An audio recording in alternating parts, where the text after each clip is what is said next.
하나님 말씀 보겠습니다. 창세기 13장 1절부터 보겠습니다.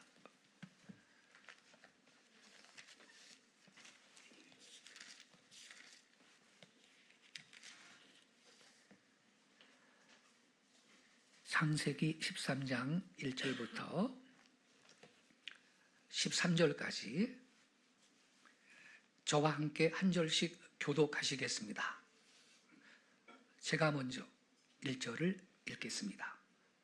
아브람이 애굽에서 그와 그의 아내와 모든 소유와 롯과 함께 네겝으로 올라가니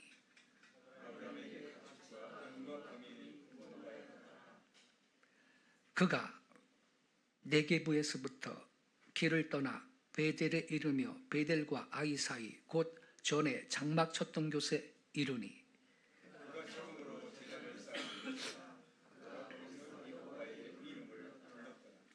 아브람의 일행 롯도 양과 소와 장막이 있으므로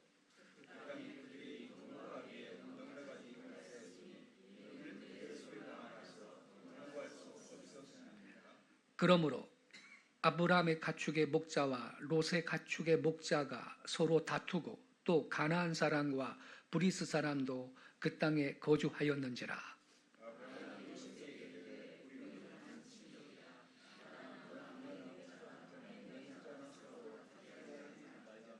내 앞에 온 땅이 있지 아니하냐. 나를 떠나가라. 내가 좌하면 나는 우하고 내가 우하면 나는 좌하리라.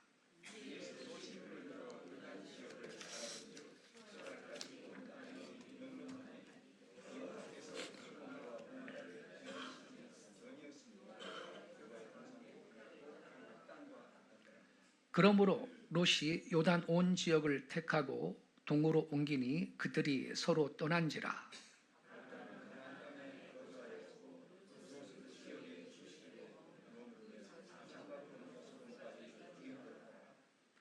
(13절은) 같이 읽겠습니다. 소돔 사람은 여호와 앞에 악하며 큰 죄인이었더라. 아멘. 오늘 아침 함께 읽은 이 본문 말씀 중심으로 복된 선택, 이러한 제목 아래 말씀을 드리겠습니다. 본문 가운데 보면 아브라함은 두 가지 면에서 시험을 받았습니다. 하나는 땅을 선택하는 시험입니다.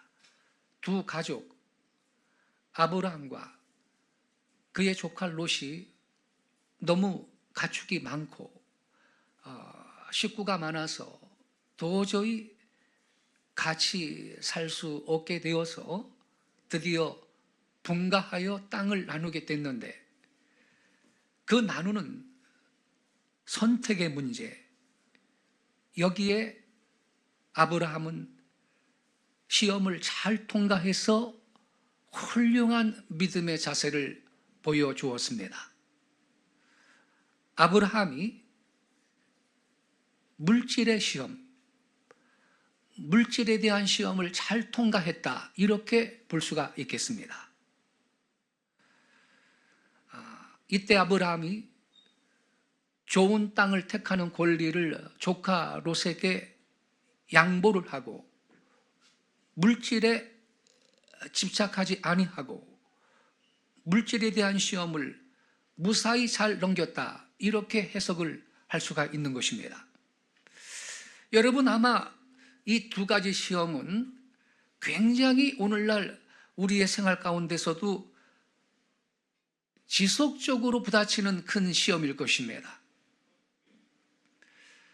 사람이 잘 되고 잘못되고 인생의 성공과 실패라는 것이 선택에 달려있죠. 어떻게 선택하느냐,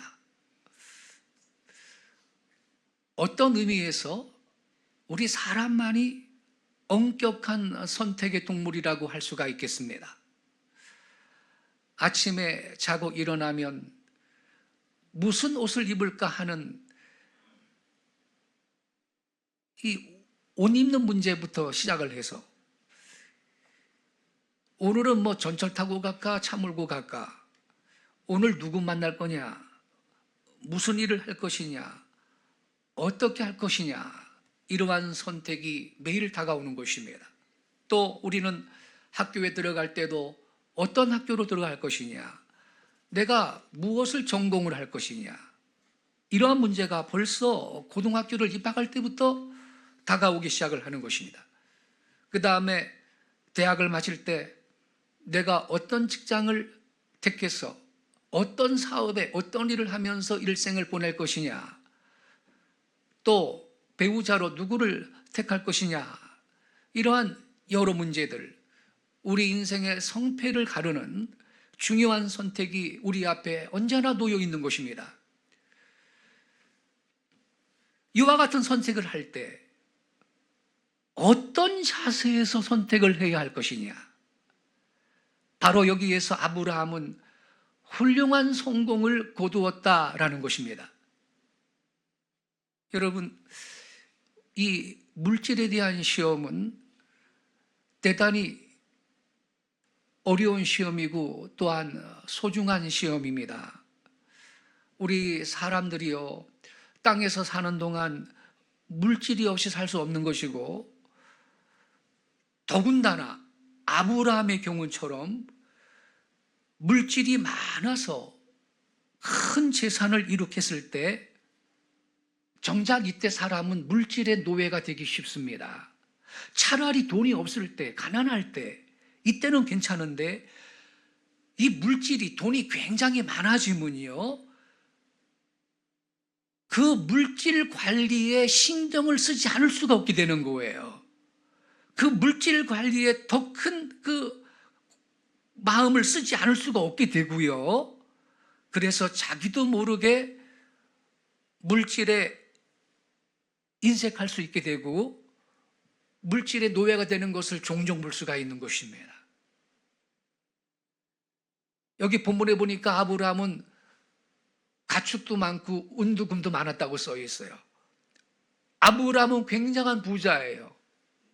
그럼에도 불구하고 물질에 대한 초연한 태도를 취하여 물질에 대한 시험을 넉넉히 통과하고 있는, 바로 여기에 아브라함의 위대한 신앙의 모습이 있는 것입니다. 본문을 좀 더 자세히 분석해 보면요, 아브라함은 자신의 땅을 선택함에 있어서 조카 롯한테 선택권을 양보를 했습니다. 조카야, 네가 먼저 선택해라. 네가 좌하면 나는 우하고 네가 우하면 나는 좌하리라. 이렇게 먼저 선택하는 권리를 롯한테 맡기고 자기가 먼저 선택하지 않았습니다. 여기에는 이 아브라함의 양보하는 미덕을 우리가 볼 수 있습니다만, 그 기초는 아브라함의 철저한 하나님 중심 신앙이 있었기 때문인 것입니다. 아브라함은요, 내가 오른쪽으로 가든 왼쪽으로 가든 하나님이 나와 함께 하시면 나는 복을 받을 거다, 이러한 믿음이 있었던 것입니다. 물론 이때 어느 모로 보나 아브라함 자신이 먼저 택할 문제죠. 그는 롯의 삼촌이고 늘 롯을 데리고 먼 길을 다니는 한 일가의 지도자며, 또 하나님께서 이 가정에게, 이 가문에게 복 주실 때는 늘 아브라함한테 늘 약속을 하신 것이지 아브라함 제껴두고 롯한테 말씀하신 적이 없어요. 모든 점에서 아브라함이 주인공이니까 마땅히, 야 조카야, 내가 이렇게 할 테니까 너는 이렇게 해라, 이러한 권리가 있잖아요. 그럼에도 불구하고 아브라함은 자기의 마땅한 권리를 양보를 하고 롯한테 내가 먼저 선택하거라, 그렇게 맡기고 있는 겁니다. 방금 말씀드렸습니다만 아브라함이 이와 같은 양보의 미덕, 그런 관대한 태도를 취할 수 있었던 까닭이 어디에 있었던가? 여러분, 아브라함은요, 내 삶의 모든 게 하나님의 크신 섭리 가운데 있는 거야 라는 이 믿음이 확고하게 있었던 사람이 아브라함입니다. 예. 그래서 조카야, 네가 우하든 좌하든 하나님의 거룩하신 뜻은 결코 바뀔 수 없다. 옮겨줄 수 없는 거야. 하나님께서 같이 계시면 우해도 복을 받고 좌해도 복을 받는 것이지. 어떡하든지 하나님이 나와 같이 계시면 복을 받는 것이지. 하나님이 날 떠나시면, 하나님이 같이 안 계시면 오른쪽 가도 안 되는 거고 왼쪽 가도 망하는 거야.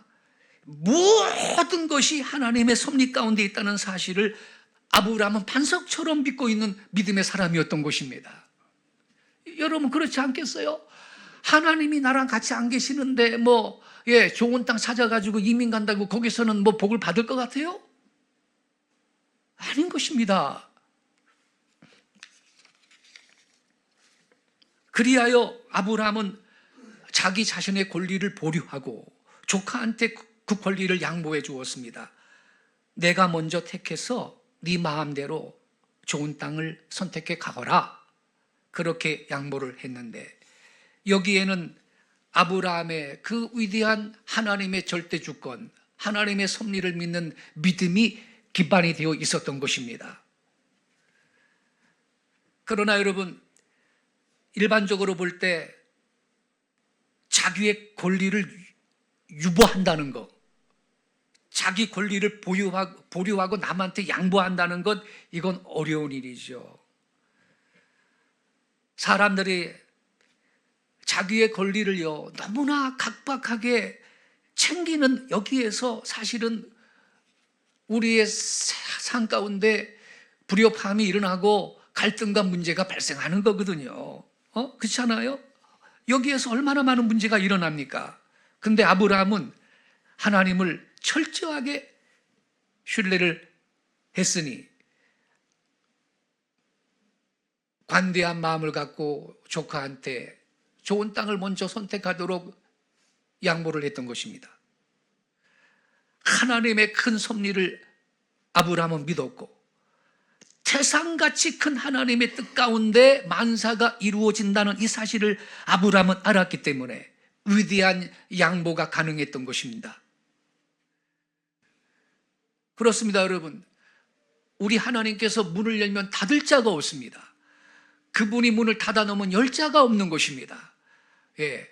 아무리 척박한 땅에 가도 하나님이 은혜를 주시면 그 척박한 땅, 저 깊은 바닥에서 소주가 나올 수도 있습니다, 여러분. 하나님이 문을 열면 닫을 자가 없는 것입니다. 그 다음에 선택하는 과정을 한번 같이 묵상해 보겠어요.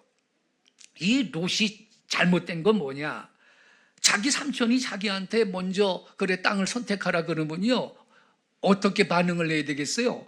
아유, 천만의 말씀입니다, 삼촌. 무슨 말씀 그렇게 하세요? 삼촌께서 먼저 선택하셔야지 제가 어떻게 먼저 택하겠습니까? 그렇게 못합니다.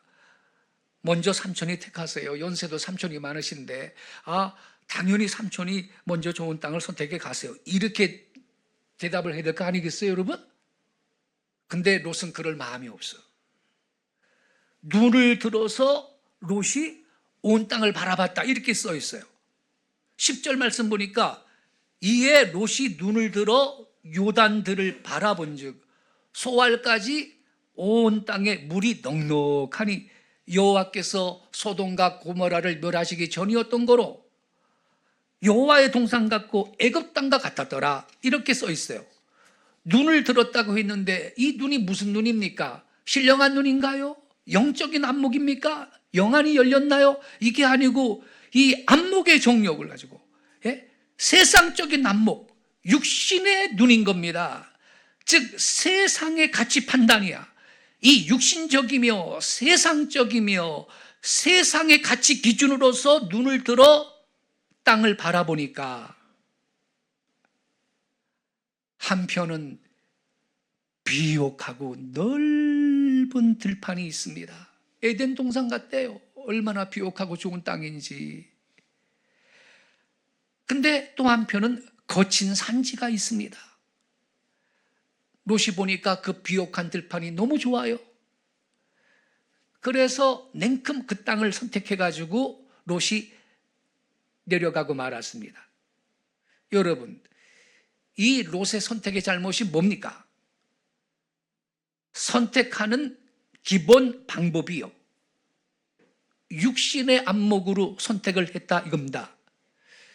신앙의 문제라거나 하나님께 대한 문제라거나 이런 건요, 요만큼도 일도 없어 생각이. 여러분, 롯은 그저 육신이 편리한 대로 육신의 가치가 많은 것을 선택해서 간 것뿐입니다. 이게 롯의 인간상이에요. 여러분, 우리가 롯과 같이요, 육신의 안목을 기준으로 우선시해서 살아갈 때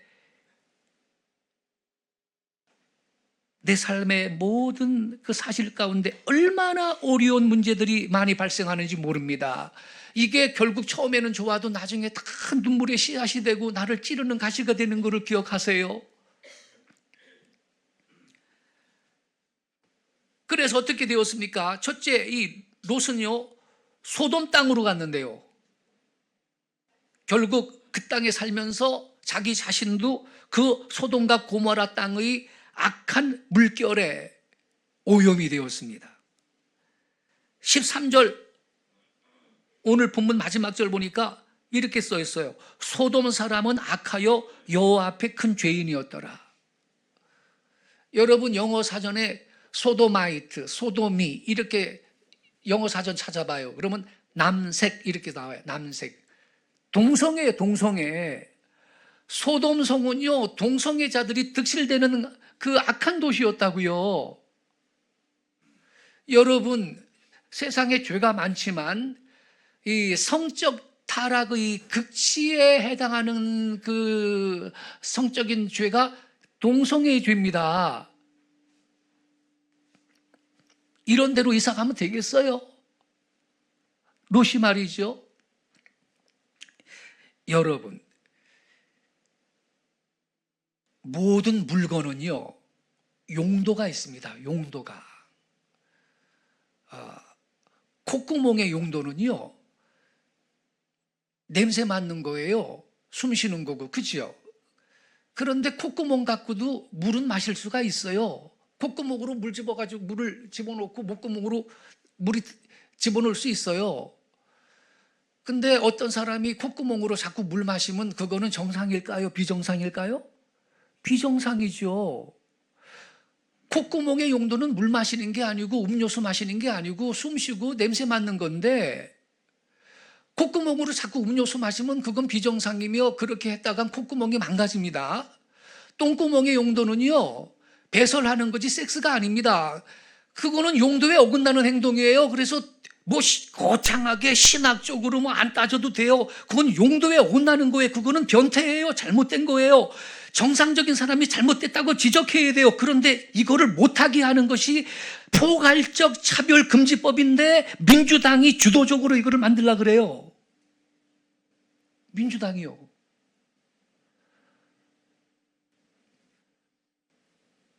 한 달 전에요, 대법원에서 판결 났어요. 동성애 커플이요, 우리 건강보험료 혜택 달라 그랬는데 합법이라고 했어요. 한국이 이거는 이제 진짜 차별금지법 통과로 가는 단계에 왔기 때문에 위기감을 느끼고 오늘 광화문에서 200만 성도가 모여 악법 저지를 위한 예배를 오늘 하겠다는 겁니다. 오늘이 더군다나 종교개혁 기념주일이거든요. 뭐 어떤 사람들은요, 자꾸 무슨 뭐 세를 과시한다 그러는데, 아니 기독교는 어쩌다가 세 과시하면 안 됩니까? 세 과시하려고 200만 모이자 그러는 게 절대 아니거든. 근데 그렇게 삐딱하게 말이죠, 그 얘기를 하는 사람들이 있어요. 절대로 세 과시하려고 모이는 게 아닙니다.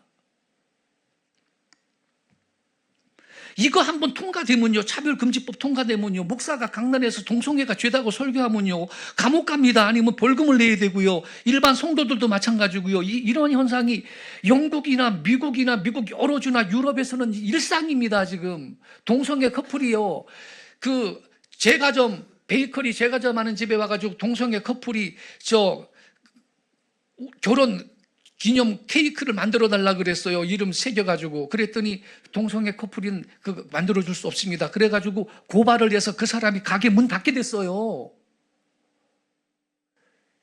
이런 일이 있는 겁니다. 그래서 이것이 기독교가 쇠락하는 이 전 단계가 바로 이 동성애가 합법화되는 건데, 유럽과 미국의 기독교가 쇠퇴하는 이유가 바로 여기에 있는 거거든. 그래서 이거 좀 저지하자고 좀 많이 모여서 이거를 좀 예배하고 기도하자 그러는데, 뭘 고상한 척하면서 뭐 기독교는 세를 과시한다고, 세 과시하려고 모이는 게 아니라니까 여러분. 그래 여러분, 오늘 말이에요 2시부터 5시까지 하는데, 혹시 바빠서 2시까지 못 가면요, 적어도 4시까지 가서 4시부터 5시까지 1시간이라도 거기 가서 기도하시기 바랍니다. 소돔이라는 데가요, 그래서 불심판을 받은 거거든요. 이 죄가 그 편만해지면 그 나라가 결국 복을 못 받습니다. 나와 내 후손이, 이 민족이, 이 나라가 번영하기 위해서라도 우리는 이 악법을 저지해야 되고 거룩한 대한민국을 지켜야 될 줄로 믿습니다. 근데 롯이요, 동성애 본거지라고 할 수 있는 소돔 땅으로 그냥 들어간 거예요.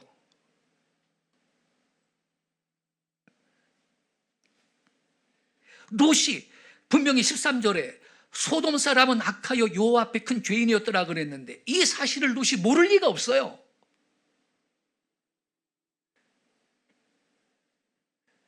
그럼에도 불구하고 롯은 그 악한 땅에 들어가서 그 더러운 풍속 속에 살아가면서 육신의 좋은 것만 추구하면서 살았던 것입니다.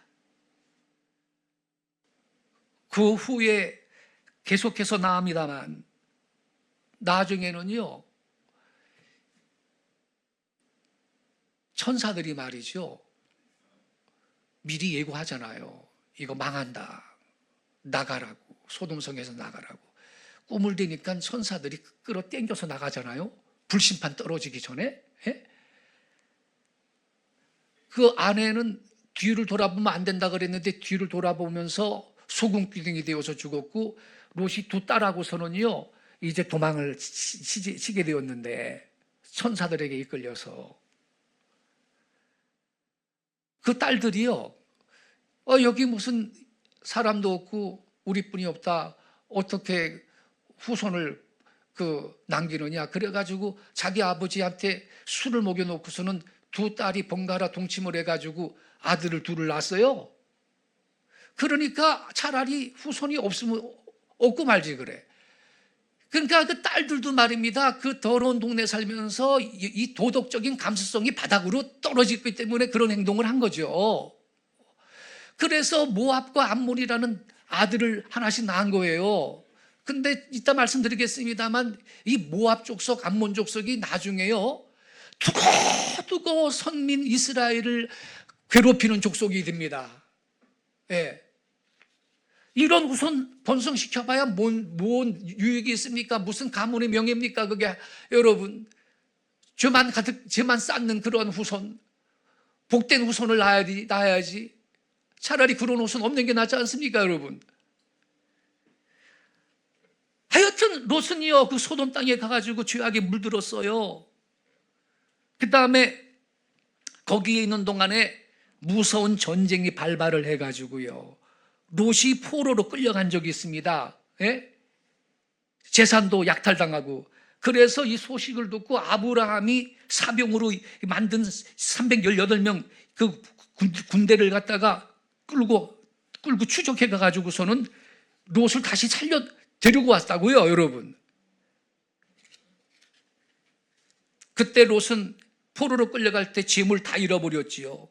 만일 아브라함이요 그거 다시 롯을 구출해 주지 않았으면, 당시에는 전쟁에 포로로 끌려갔다 그러면 죽거나 살아있으면 일생을 노예로 사는 겁니다.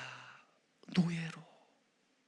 근데 아브라함이 모든 적들을 물리쳐서 롯을 구원시켜 이렇게 망한 롯을 살려놨거든요. 결국 뭡니까? 롯은 좋은 땅을 선택했지만 그 땅에서 무서운 화를 받았던 겁니다. 그러면 깨달아야 되거든. 아, 내가 이거 신앙적으로 안 살고 이 더러운 동네 살아가지고 죽을 뻔했네. 하나님이 이거 경고하신 거야. 깨닫는 게 은혜인 줄 믿습니다. 예. 그러면 이제 딴 동네 가서 살아야 될 거 아니에요? 근데 다시 또 소돔성에서 사는 거야. 이 롯이요. 그러다가 소돔성이 불신반항할 때 여러분 그 재산 그 좋은 집 다 그때 불타고 가구도 다 불타고 몸뚱이만 간신히 남았는데 아내는 뒤돌아보다가 소금기둥 되어 죽고 두 딸이 엉뚱한 짓을 해가지고서는 두고두고 이스라엘의 원수 노릇하는 모압 족속 암몬 족속을 낳고 이러한 패가 망신의 가정이 된 것입니다.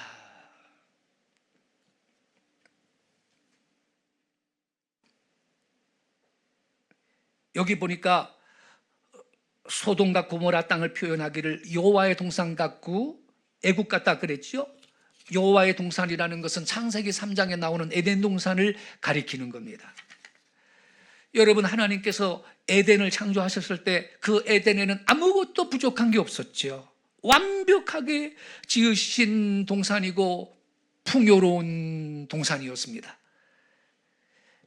에덴의 뜻은 뭐냐? 즐겁다라는 뜻이니까 하등에 구애될 것이 없이 모든 것이 완비된 동산이었죠. 그런 완비된 동산 같더라. 이상적인 아름다운 땅이었더라. 뭐 이런 뜻이 되겠습니다. 거기는 물도 넉넉하고 나무도 많고 토질도 비옥합니다. 인간의 삶에 있어 하등에 부족한 것이 없었다라는 말씀이죠. 또 말씀하기를 애굽 같더라 그랬어요. 애굽 같더라. 여러분, 애굽이라는 땅은요, 나일강 덕분에 거기에 사는 거예요. 나일강.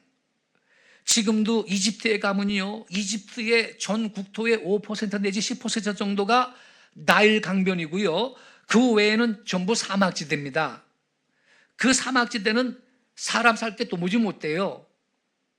근데 이 나일강은 굉장히 긴 강인데 물이 늘 유하게 흘러가고 있고 이 강물을 갖고 애굽 사람들이 살아왔던 것입니다. 강 주변에 있는 모든 땅이 이 나일강으로 인해서 비옥한 땅이 된 겁니다. 예. 물이 여러 가지 비료가 될 수 있는 것을 다 갖다 놓고 가기 때문에 농사도 아주 쉬운 곳입니다. 땅도 부드럽고 비옥합니다. 롯이 누를 들어보니까 저 소돔 땅 그쪽이 말이죠, 이 애굽 땅 같다 이 말이에요.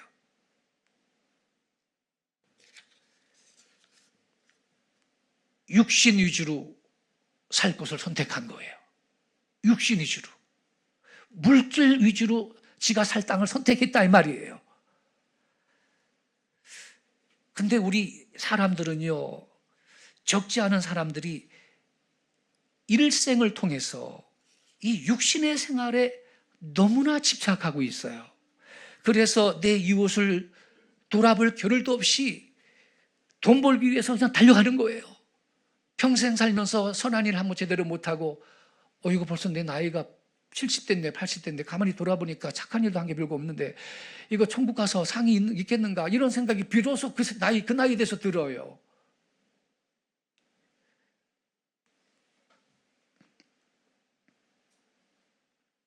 제가 얼마 전에 우리 교회 단톡방에 올렸죠. 성수대교 무너질 때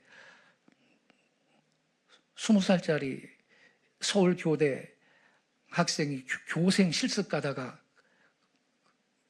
버스 탔는데 거기 성수대교 무너질 때 죽었어요. 어머니가 그 딸의 유품을 정리하다가 일기장이 나왔는데 일기장에 내가 일생 동안 하고 싶은 거 14가지 1번부터 쭉 있는데 선교사를 도와준다, 목사님 사택을 짓는다, 선교단체 간사를 도와준다, 아이 하나를 입양하겠다, 이런 것이 예배당을 져야 되겠다, 사역자들의 휴양시설을 만들어야 되겠다. 이게 14가지야. 이야, 내가 일생 동안 하고 싶은 거 14가지가 그런 것만 있는 거야. 가슴이 뭉클하지 않습니까, 여러분? 우리 젊은이들은 이러한 비전으로 삶을 시작해야 될 줄로 믿습니다. 예. 하나님께서 주실 거예요.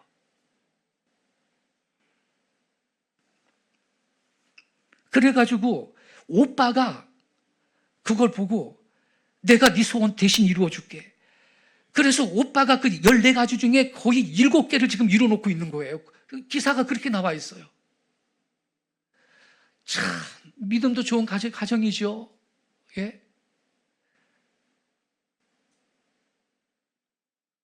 오빠도 신앙이 좋아. 예.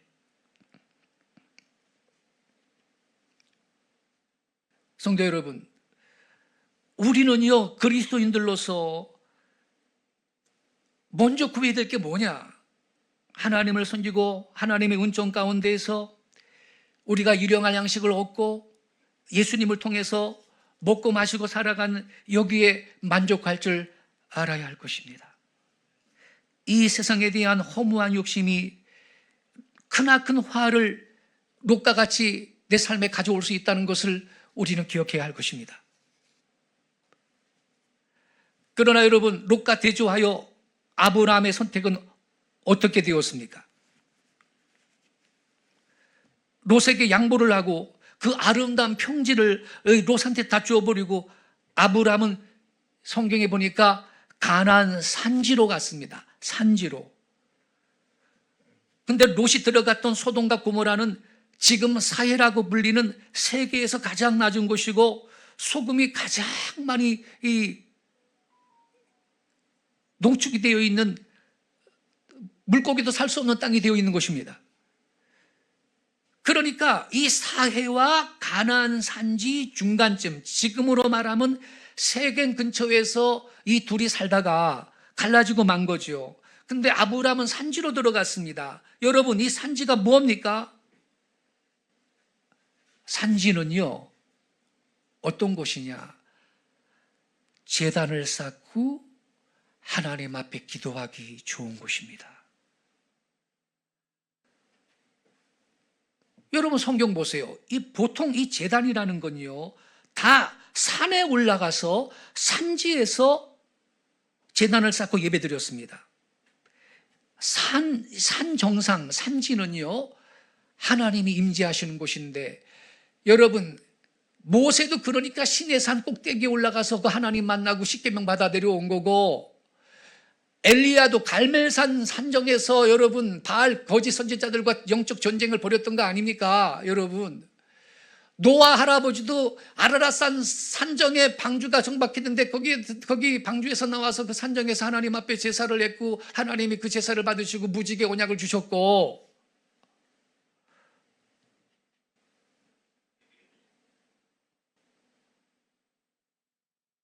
산은요 하나님 앞에 제단 쌓고 기도하기 좋은 장소입니다. 하나님의 임재를 경험할 수 있는 장소가 산지인 것입니다. 산에서 아브라함은 하나님 앞에 제단 쌓는 일을 했는데, 제단을 쌓으면서 한 걸음 한 걸음 그는 가나안 땅을 향해 간 것입니다. 아브라함은 여행을 하면서 제단 쌓는 일을 중단한 적이 없어요.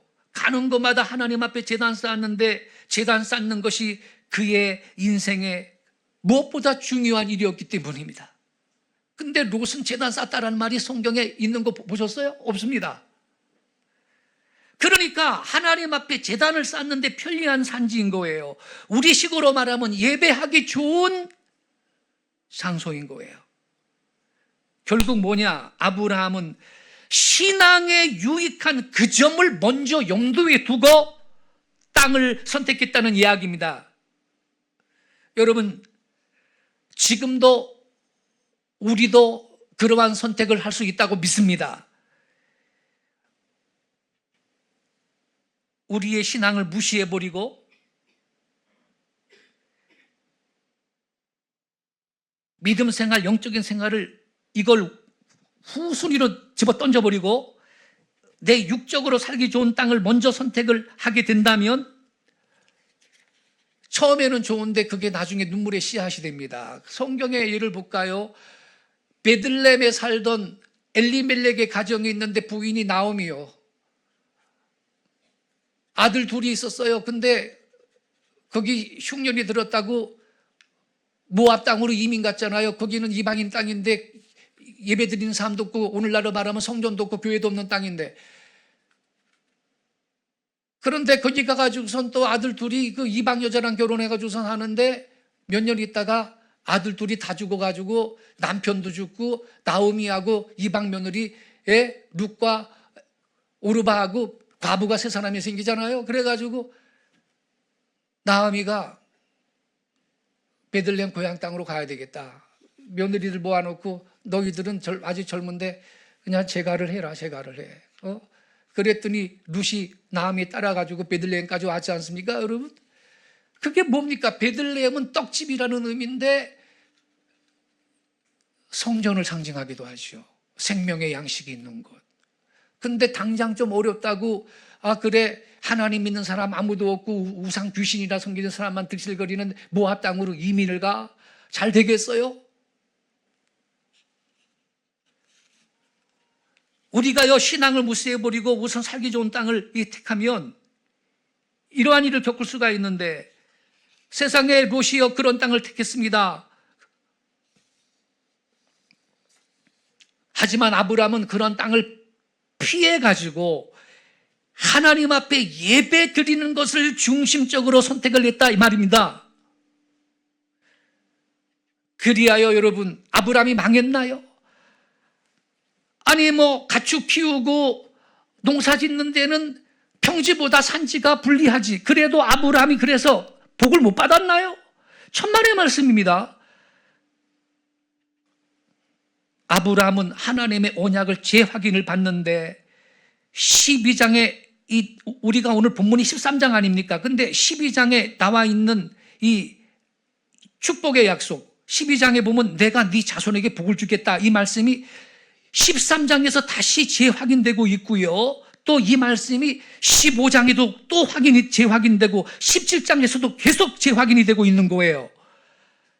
하나님 앞에 제단을 쌓고 또 하나님께서 주신 바 그분의 음성을 듣고 순복하며 사는 이게 바로 건전한 신앙생활인 줄로 믿습니다. 여러분, 우리가 주님 앞에 제단 쌓고 주님 앞에 예배드리고 주님의 은총 가운데 살면 하나님의 응답이 우리 마음속에 오는 것입니다. 그 응답이 뭐겠어요? 아브라함이 받은 바 그 축복의 언약이 우리의 심령에도 어떤 형태로든지 올 수가 있는 것입니다.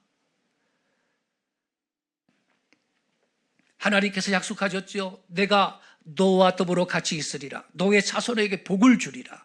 또 내 자손으로 말미암아 세계 만방이 복을 받을 것이다. 너는 축복의 통로다. 과연 아브라함의 후손 가운데 메시아 예수께서 탄생하셨지요. 열방이 복을 받았습니다. 그렇지 않습니까? 세계 만방이 예수 그리스도를 믿게 되었고 하나님 앞에 큰 복을 받은 이 사실을 우리가 보게 되는 것입니다.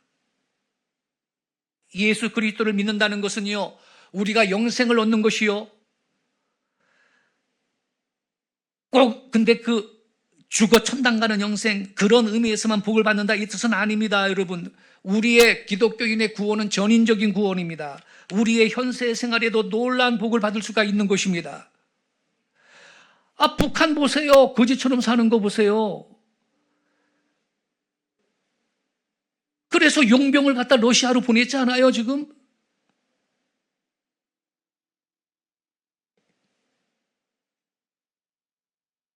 교회를 다 부숴버리고 전 세계에서 가장 악랄한 그 기독교 박해 국가가 이슬람보다 더 지독한 기독교 박해 국가가 북한인데, 북한이 여러분 거지처럼 사는 거 보시지 않습니까, 여러분?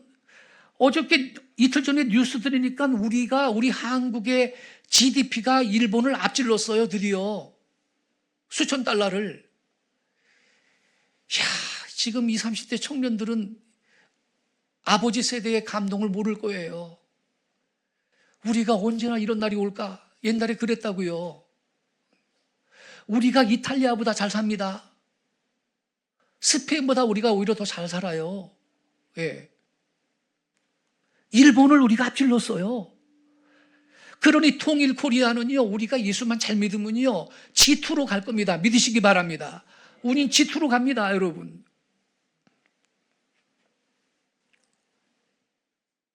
그런데 이러한 복된 나라를 원수 마귀가 되지 못하게 하려고 교회를 무너뜨리려는 사단의 전략이 차별금지법으로 지금 나라를 망하게 하려는 것이 사탄의 전략이거든. 그러니까 우리가 이걸 싸워야 되는 것입니다.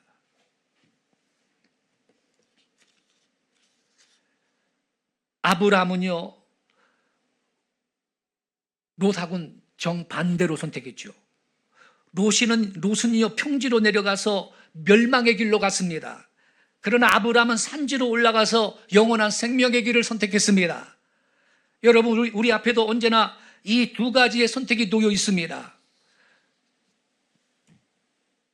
내가 우할 것이냐, 좋아할 것이냐. 우리의 선택의 원리를 어디에 둘 것이냐. 항상 우리가 조심스럽게 이 사실을 체크해야 될 것입니다. 우리는 흔히 우선적으로 눈에 보이는 것으로 이 선택하기가 쉬워요. 그렇게 하면 안 됩니다. 눈에 보이는 것으로 선택하지 말고 보이지 아니하는 영원한 진리를 앞세워 신앙의 토대 하에서 영적으로 선택하는 이것이 우리의 생애를 올바르게 사는 방법인 줄로 믿습니다. 그리고 이것이 하나님의 큰 복을 받는 지름길이 되는 것입니다. 성도 여러분, 우리는 한 세상 살아가면서 작은 선택도 있고 큰 선택도 있고 짧은 선택도 있고 긴 선택도 있어요. 이 선택의 원리를 어떻게 할 것이냐? 아무쪼록 우리는 롯이 선택한 방법을 따라가지 않는 복된 성도들 되시기를 바랍니다.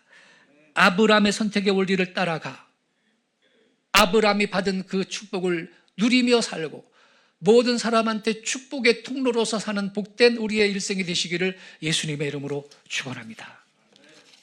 기도하겠습니다.